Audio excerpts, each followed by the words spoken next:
นก่อนจะลาจากโลกคืนนั้นไอ้ยังว่าหักอีกไอ้ยังให้คำสัญญาสาบานว่าจะให้เมียมันก็เป็นพันส่วน5 ปีว่าพอแล้วพอจะเสื้อต้องต้องสัญญาดีพอหอนฟ้าสวยเป็นสักทีพอละดีสวยเป็นพยานอยากอายจากไป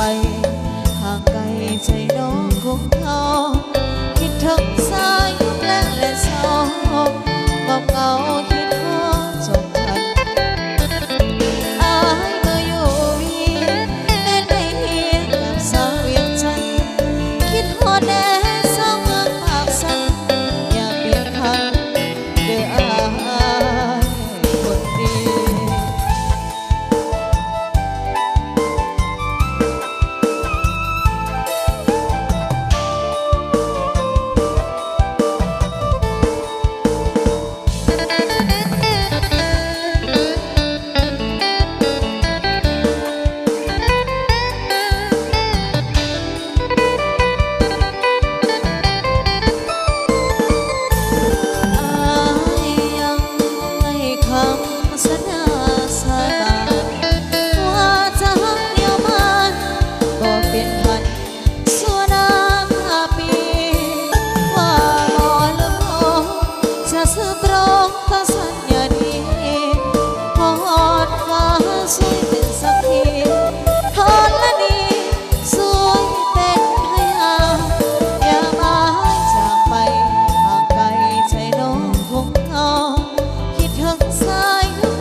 ริง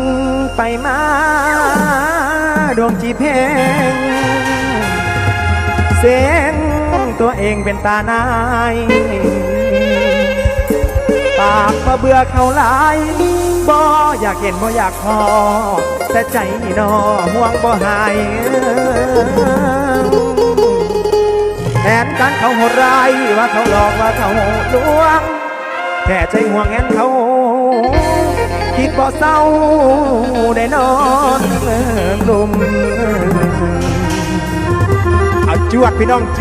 วด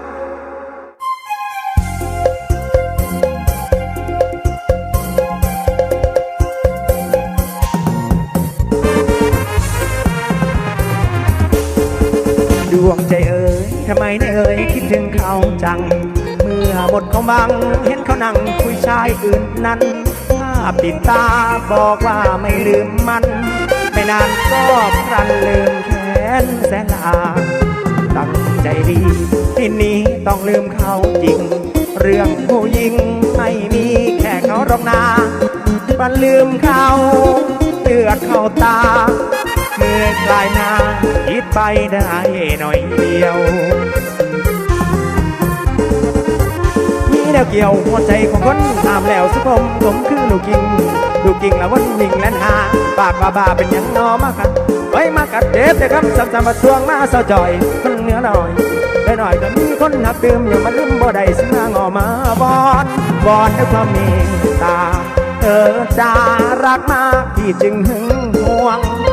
งเธอ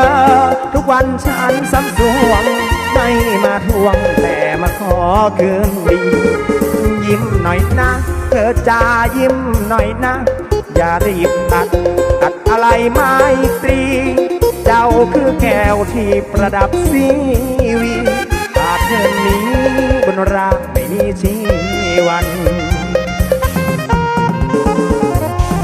รำพันละมาอ่อยมาอ่อนรำพันละมาอ่อยมาอ่อนมาวอนขอตั้งใจไม่ปากปวดแต่ใจถึงแต่เจ้าให้เมาพี่บ่สนย้ำป่ามนแต่ตะวันแดงคิดพอนแห้งไอ้ลวกคุณลวกพี่เสียงปากนี้มาโกรธเจ้าให้ได้แต่ทั้งหัวใจคิดน้อง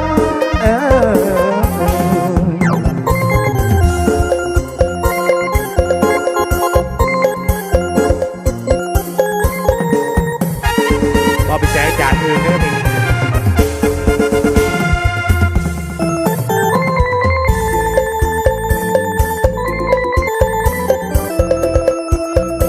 เอาก็แสดงจ่าอื่นเนื้อเพลงนี้เด้อแจกน้ำกันเนื้อเพลงหากินซะ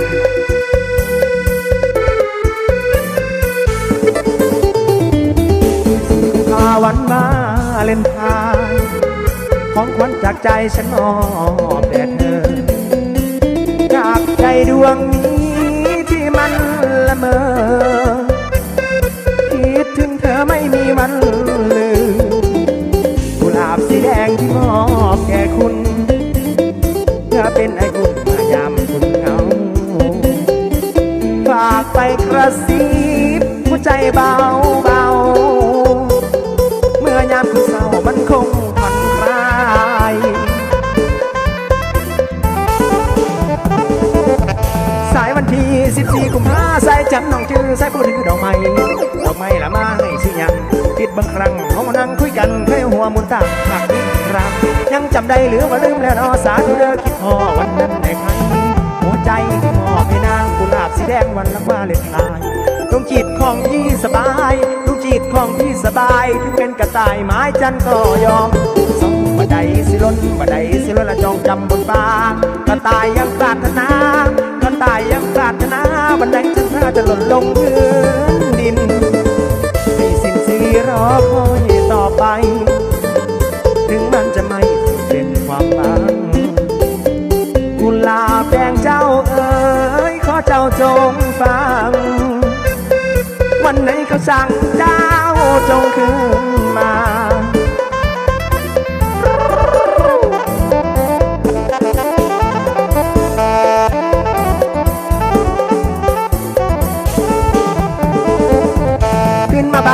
สารบ้านเก่า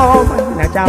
าอย่ารอให้คิดพ่อคนส่งเดินนางให้คิดพ่อคนส่งเดินนางก็จะมังมันใส่ ให้ส่งคืนเด้อน้องให้ส่งคืนเด้อนางน้องเด้อนางน้องเป็นเวอร์ชันใหม่เด้อพี่น้องเด้อ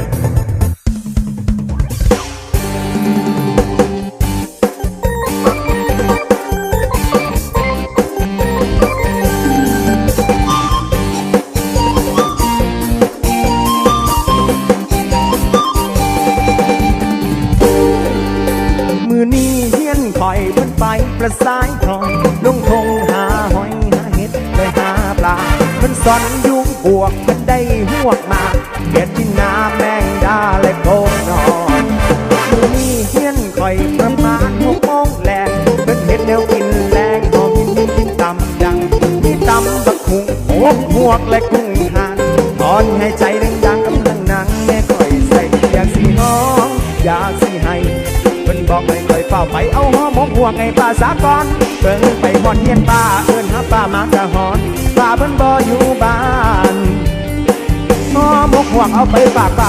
ไปหน้าเลยไปหน้าหัวขับขับรถเสือกยางหัวแหกลงแข้งหัวรถกะไม่ห่างรถแห้งหอบขึ้นฮึบฟ้าห้องหึมฝนกะตกน้ำหาดหัวไหลมาหอดคำก็ตกทำเอาเปียกหอดหัว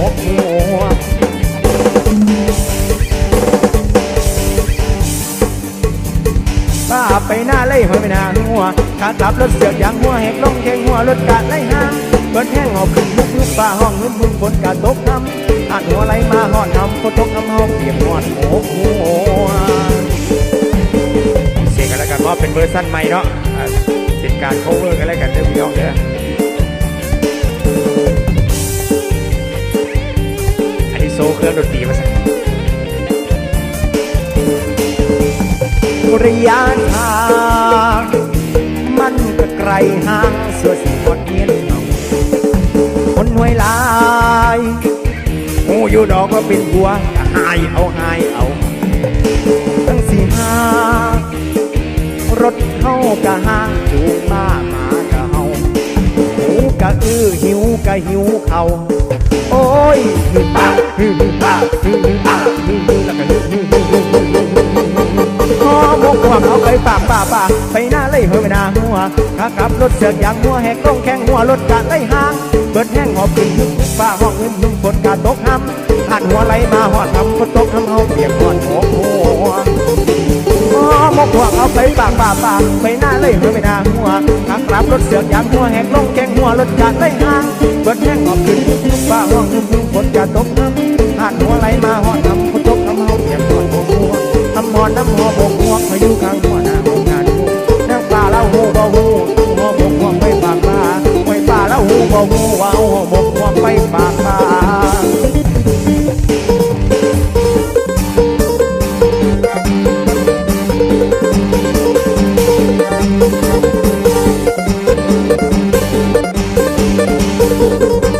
เสือจัดยืนไปเด้อเสือจัดยืนมุมกันไปเด้อ